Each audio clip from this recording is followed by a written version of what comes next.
Welcome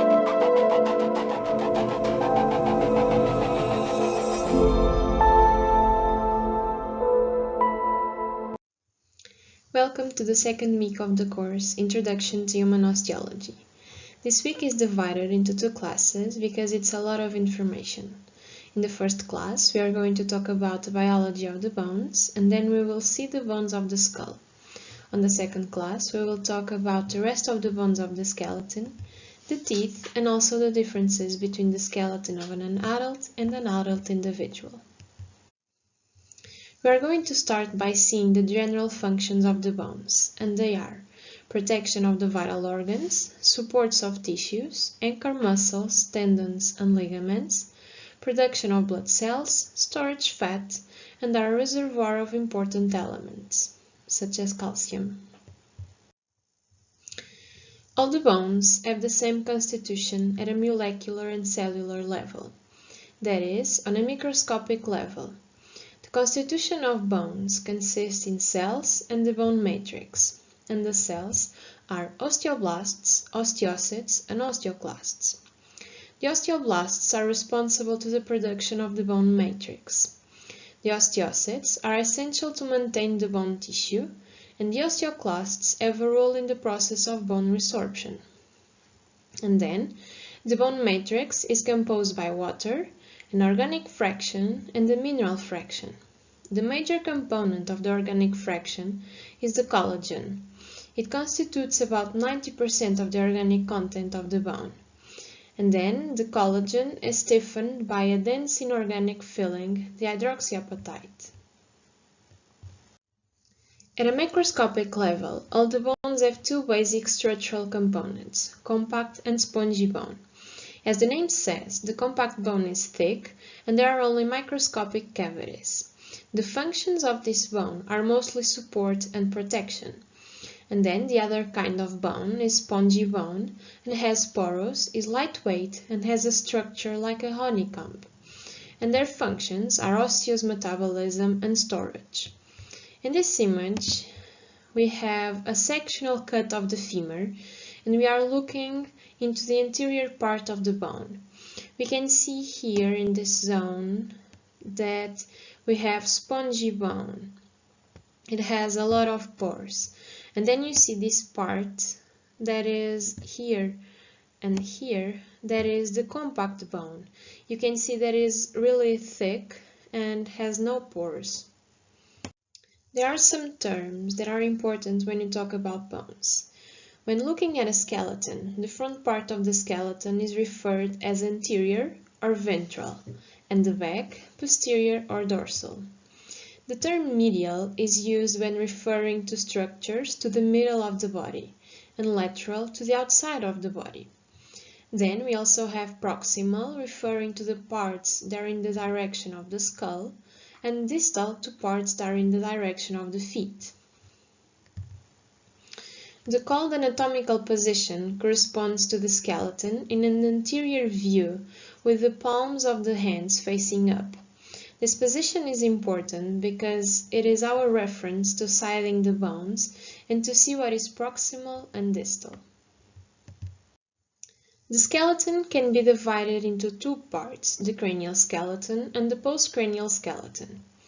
Although the skull appears to be only one bone, it is composed by 29 bones, and they are connected by the cranial sutures.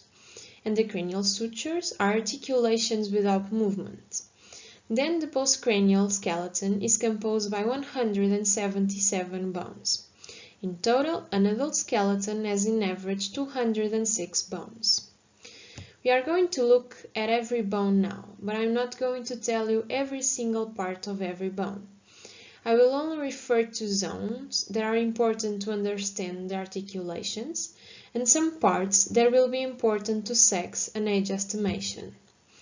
You don't need to worry about knowing every name of every part that I'm going to talk about, only try to learn the name of the bones and their location in the human body. The skull is complex and very important in human osteology. It is one of the keys to age at death and sex estimation and to understand the evolutionary history of our species. The skull has various functions, and it forms the bony foundation for the senses of sight, smell, taste, and hearing. And also it houses and protects the brain. It is possible to divide the skull in the face and the neurocranium. The face is where we can find the sense organs, and the neurocranium protects the brain. I left you links for 3D models of every bone of the skeleton.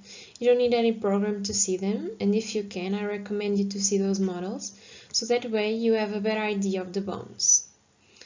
First, the frontal bone is an impar bone that forms the forehead and the superior part of the orbits.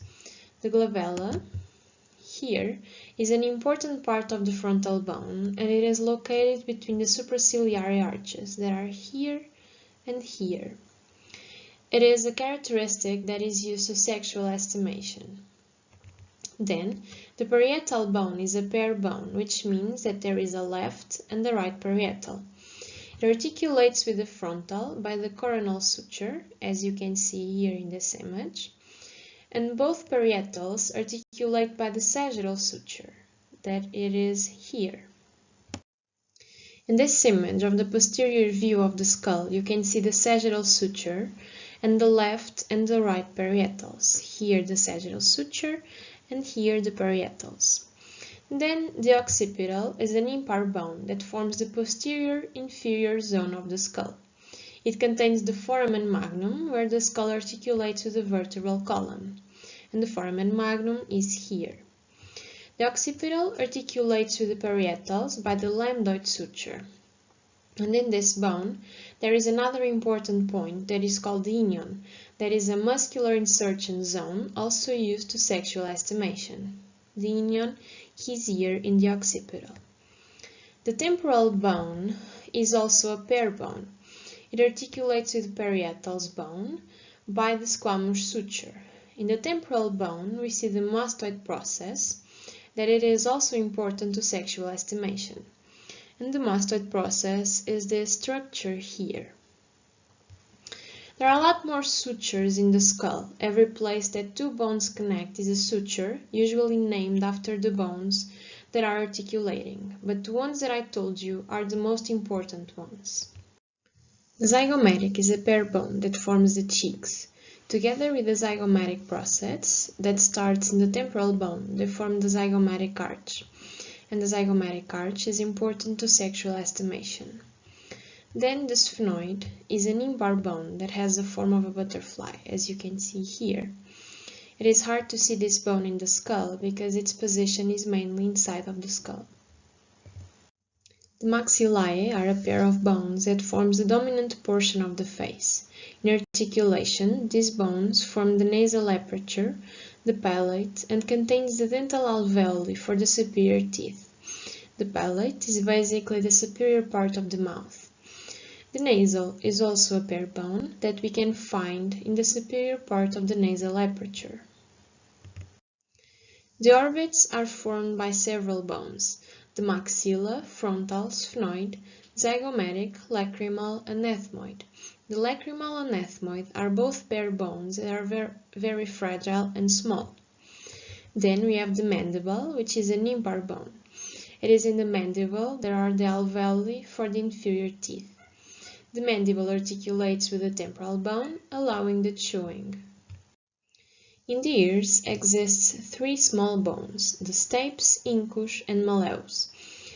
These are the smaller bones in the human body, and usually they are not recovered from archaeological sites because they are lost very frequently. And you can see the real size of the bones compared with the finger. Finally, the hyoid. The hyoid doesn't belong to the skull, but it is located in the neck. It is the only bone in the human skeleton that doesn't articulate with another bone, and it is sustained by the tongue muscles. And this here is the hyoid. Lastly, in this class, there are some extra bones that can appear in the skull. These bones are called Wormian bones or sutural ossicles. As the name indicates, these are bones that are delimited by the cranial sutures, forming extra bones. A very well-known example of a Wormian bone is the Inca bone. because it is very common in Inca individuals.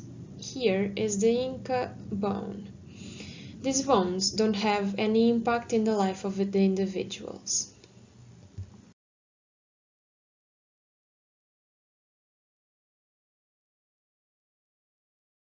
If you have any questions, please let me know, and I'll see you in the next class.